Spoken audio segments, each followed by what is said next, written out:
Hey there, VOLS fans. Welcome to another episode of Tennessee Fan Talk. Your VOLS, number 6, just come off that enormous win over LSU.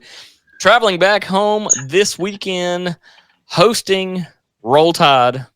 However the hell they came up with that, we don't know. There is some very, very funny videos online of how they come up with Roll Tide and Elephant as their mascot. It is great.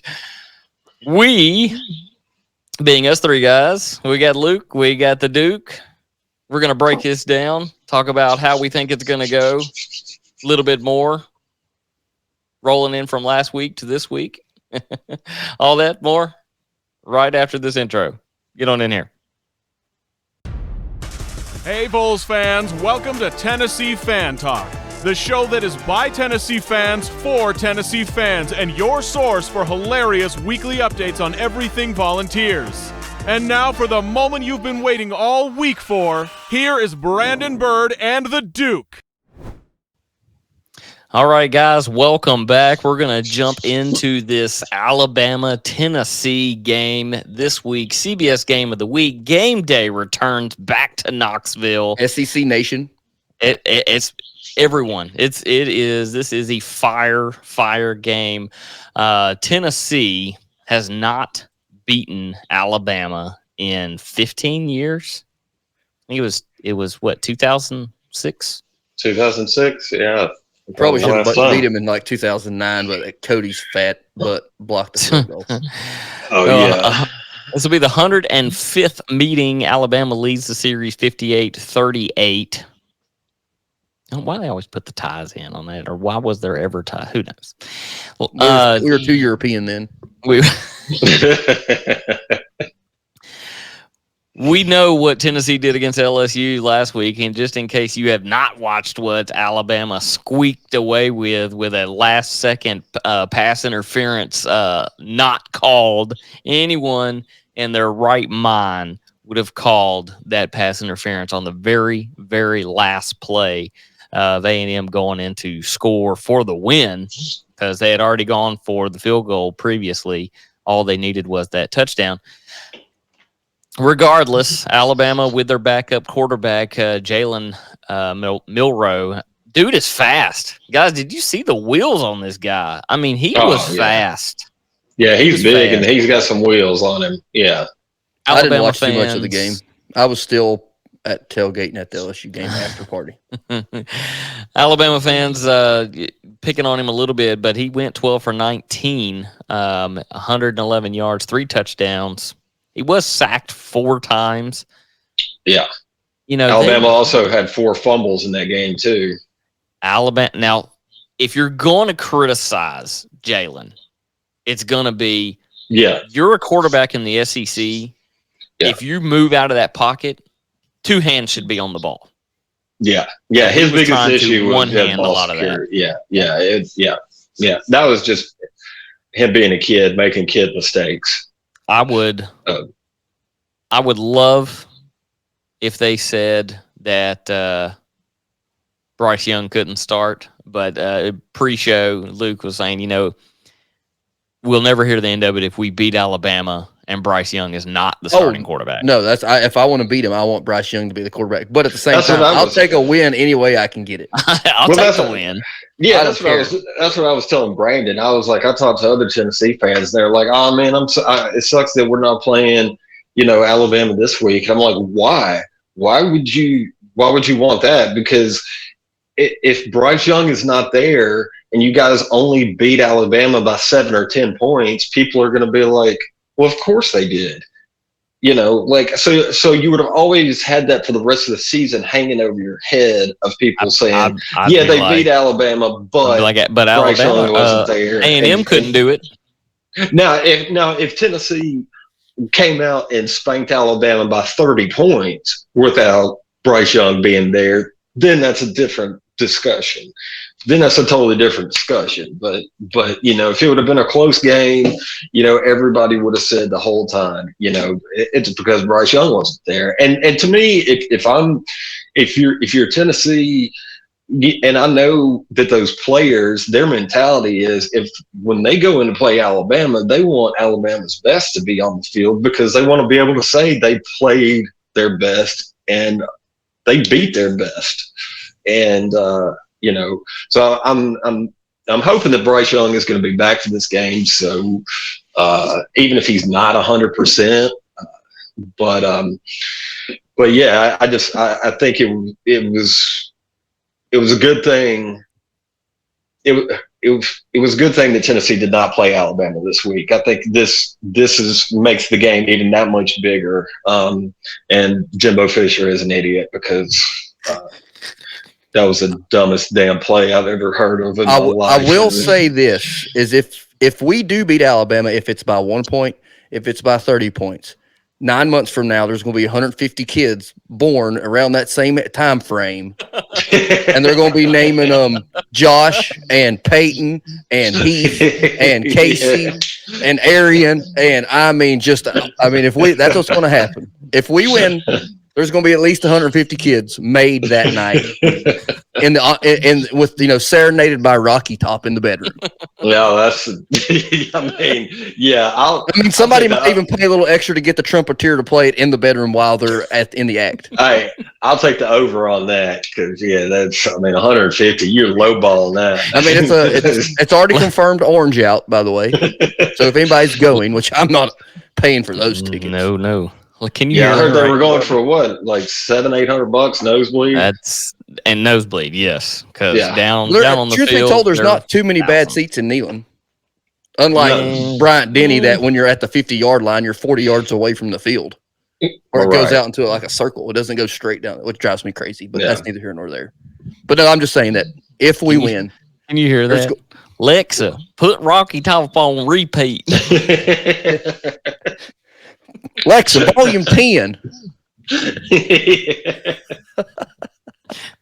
Hey Siri, can you play Rocky Top of the Pride of the Southland version? Yeah, it's just on a loop for 9 straight hours. That's impressive. More like 9 seconds. You hear that? It was the first time they went, woo, Mom and Daddy's done. I hit him on the woo, baby. Hit him on the woo.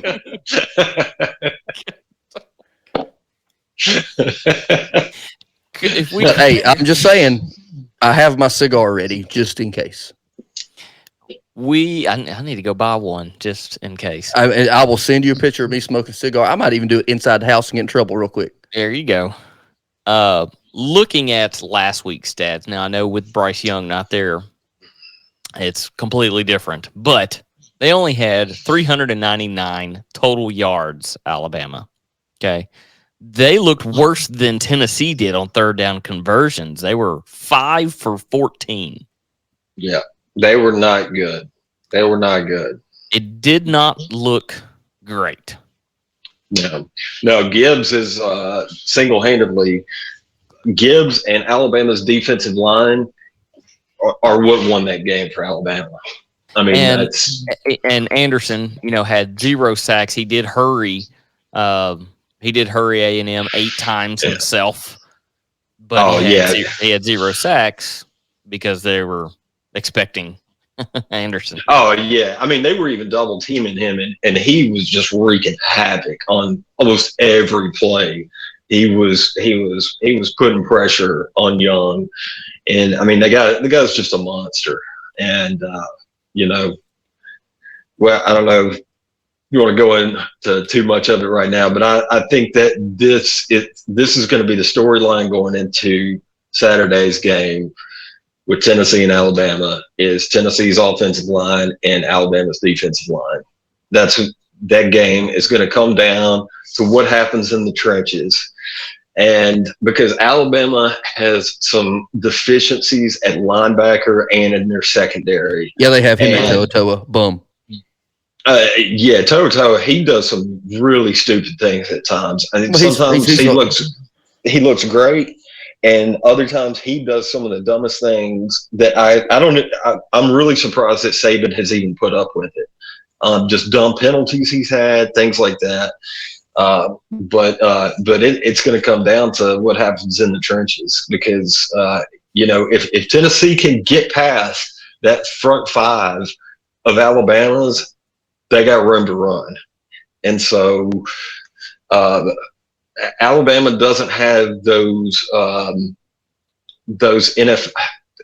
They've got NFL caliber secondary, but they're not there yet. They're young, they're inexperienced, but their defensive line is just phenomenal. So, if Tennessee if their offensive line can just give Hooker the time that he needs, but Hooker's got to know, man, within 4 seconds, that ball has either got to be gone out of my hand or I got to run with it. Like, there's not going to be any screwing around because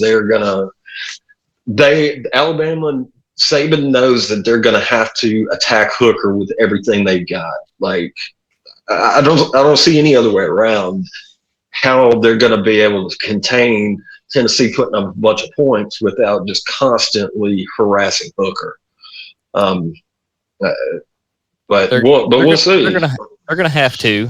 Right now, it has opened up with Alabama only a 7. Actually, I don't. BetMGM has it at 7. I'm just looking at another on ESPN, and they're showing 7.5. Over under of 65.5, which they could definitely go over that. Alabama only scores on average 44.3 points per game. Tennessee 46.8 points allowed. Alabama 12.5, 17.8 for Tennessee. Total yards, Tennessee does put up more, 547 to 504. Alabama's is very equal though. They are 246 passing, 257 rushing, where of course Tennessee is 340 passing, 207 rushing. Tennessee allows quite a bit more yards per game, and nothing unexpected. Some of that is, you can even look at garbage time. Look at late in the game, even in the Florida game, where they just laid back and didn't allow those deep stuff, but it was, 20 yards that they just allowed. At what point this week, is it Monday, Tuesday, Wednesday, does Saban make Alabama the underdog? Like, come out and start saying, he always flips it on their head. He's probably already started that. He's probably already. We're going to play a good Tennessee football team. Yeah, in the media, it wouldn't surprise me if you hear a soundbite from him tomorrow saying, "Hey, if we don't play way better than we did this past weekend, like we're going to get the brakes beat off of us by Tennessee." Like, he's going to go ahead and he's going to start that because, and it wouldn't be a lie. Because if Alabama plays the way they did against A&M, and if Tennessee plays the way they did against LSU, like, Tennessee's going to win that game. They're not only going to win that game, they might make Alabama look pretty bad. Like last week in the podcast, we talked about I talked about the on paper the equal numbers between Tennessee and LSU. Looking at Alabama. Just on a couple little things here. Let's look at quarterbacks. Bryce Young's 90 for 134, 1,202 yards, 14 touchdowns, but he's thrown 3 interceptions. Hendon Hooker's 98 for 140, 1,432 yards, only 10 touchdowns, but 0 interceptions. Rushing yards, Gibbs, 64 carries, 532 yards, 2 touchdowns, where Jalen Wright has more carries, 67 carries, 315 yards, 4 touchdowns. And then down in receiving, Hyatt, 27 receptions, 388 yards, 5 touchdowns, where their top receiver at Alabama is Holden with 18, 223, and only 4. And Luke and I talked about it a little bit pre-show, is if Jabari Small and Wright can have, or Squirrel White, whomever, can have a breakout running game and we can keep Anderson away from Hooker, there's no telling what this offense can do. Yeah. I mean, it's there. I mean, I think it's the capability of doing it is there. Now just executing is the big deal. Because, I mean, we haven't had that many mistakes, but we're not going to be able to have whatever 5 holding calls, a couple false starts. Yeah, I mean, we're right. pretty good, but nobody's has that is good enough to come back from that against Alabama. I don't think. It was bad against LSU. So, Tennessee, Alabama. Let's make our picks. We'll start off with Luke. I mean, I like Tennessee in this game. I just think Tennessee. I mean, honestly, right now, I just think Tennessee's a better all-around team. But they got that Alabama curse hanging over their head. And well, we broke the Florida one this year. Yeah, you broke the Florida one this year, so you got one of those monkeys off your back, but you got another big one right now. But I think they can do it, and they should do it because I think they actually have a better all-around team. So, I mean, I like Tennessee. I'm gonna go 37-24 in this game, Tennessee. That sounds like a pretty handy win there. So you got the under on the overall. On the overall. Duke? Yeah, I think Alabama's defensive line is so good that I don't think Tennessee's going to be able to rack up 40 points. I don't think they're going to be able to do that. Their defensive line is just too good. And so that's why I think that the game is going to be a little bit more manageable. But having said that, Alabama doesn't have any big-time wide receivers on their team this year. Like, they don't have that big standout wide receiver, so I don't see them scoring much points. So in their I'll take the under. In their harder games, Alabama put up 20 against Texas. And Texas is better than what most people think. I mean, they blew the doors off Oklahoma. And Alabama, they put up 40 against Arkansas. And Oklahoma scares me of taking Heupel one day. I'm just saying that. And it has me from day one. And then they put up, of course, 24 this weekend. So against good teams, I think you're right. I think Tennessee's defense may allow a little bit more than that. And I think Tennessee's offense might score a little bit more than that. But let's hear what Duke has to say. So, I mean, I like where Luke's head's at. But where my head is that in my mind, like, I agree. I think we have, at this moment in time, I'm not saying we have better athletes but we at this moment, we're playing as a more complete team than Alabama. Maybe that's the best way of putting it. Yeah. But at the same time, I also know that we're the University of Tennessee. And I've seen all, I keep saying, I mean, I always say see it on internet. It's like, like my memo, I see it on the Facebook, but, I was alive in the 90s. I remember the good old days. And then I've also been alive in the dark days. And this kind of feels like the early 90s when when we were just rolling, but we're Tennessee. And I don't like to get my hopes up. Alabama's going to win. 35-28. Damn, you give a little faith. I mean, you gotta know how my head works. Is I'm putting that out there because, like, I've always said, if you keep your expectations low, you're never let down. That's true. So if we win, I'm elated. If we lose, well, I said we're going to lose. But I do have a whole box of cigars at my house right now. That needs to be smoked. I don't have a humidor. Hey, but you got to look at it this way: if Tennessee is going to lose a game, this is the one you want to lose. This is the one you want to lose. Yeah, you don't want to lose to Georgia. Nope. Because I would rather lose this one and beat Georgia. So I Also, the way it works for me is But then Alabama's got to beat Georgia. Well, that's what I was about Or to say. someone's got to beat Georgia. Yeah, what happens if Georgia blows the doors off Alabama in the SEC championship game? Then that's not helping either. So, but you can never tell because, like in real Tennessee fan talk, this is our biggest rival. Like what you did there.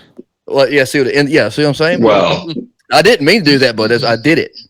But I mean, it's real. Like I know the younger people see Florida as our biggest rival, and Florida is a big rival. But when you go back through the whole history of the University of Tennessee, truth be told, it's Alabama, Kentucky, the two big ones. But the thing is I do hate Alabama, but I don't hate them as much as I guess I respect them more than anything.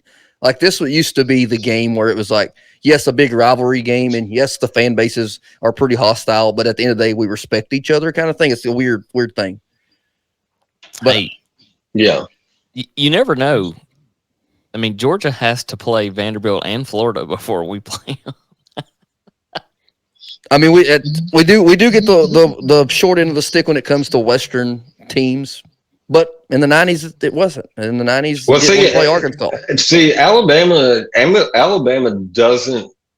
If they lose to y'all, they don't really lose that much. Yeah, no skin off their back. I mean, no. Yeah, they don't really have any skin off their back. Like so honestly, losing to Tennessee would probably be the best thing to happen to Alabama because they'll fire them up. They win the West out, and then exactly play Georgia in the SEC championship game. Exactly. I think if Tennessee wins, no. I can't say it. I think if Tennessee, especially if they beat Alabama by more than 10 points, that will be the best thing to happen to Alabama. Because it's going to light a fire in their ass. I mean, do we storm the field if we win? No, you can't. I hope so. No, you got to show. You got to. Now, if you beat Georgia, but where's that game being played? It's in Athens, so that ain't going to happen. It's in Athens. Yeah. But the kickoff's 3:30 Eastern, right? Yes. I like that setup better than I do a 7:30 kickoff. Yeah. You ready for it? You ready for what it's going to be? Yeah. You're going to say it's going to be 42-21 Tennessee. I'll go ahead and tell you right now. You're going to say it's 42-21. I told you that I don't ever go onto the apps and put anything on Tennessee. Oh, I don't bet. I'm not a gambling man at all. And MGM was kind enough to throw me some freebies. So I said, that's how they get you. I'm just going to do it. And did you bet money on Tennessee this week? I did. On LSU. Yeah. I mean, it was -3, right? And got won every bit of the parlay.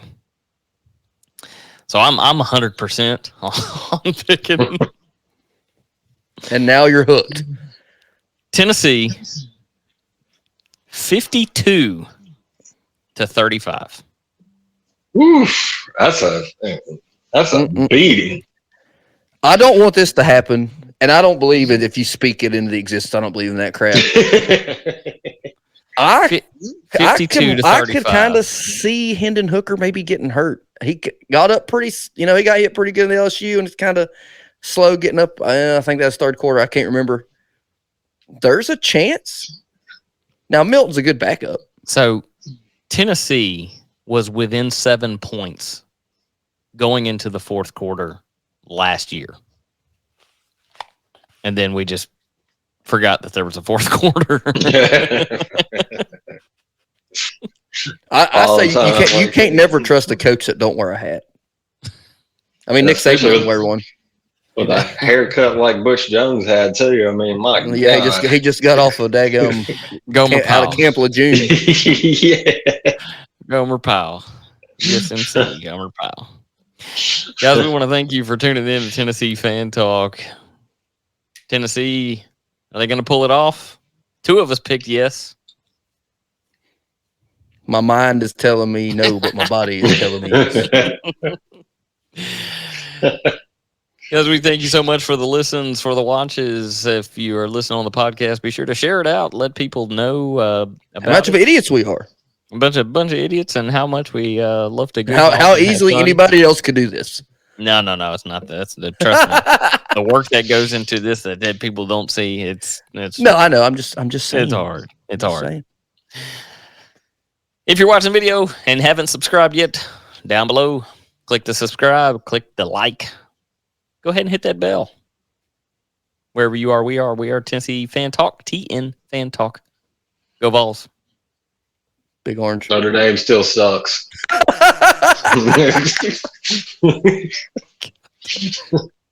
That was a good one. I like that, Luke.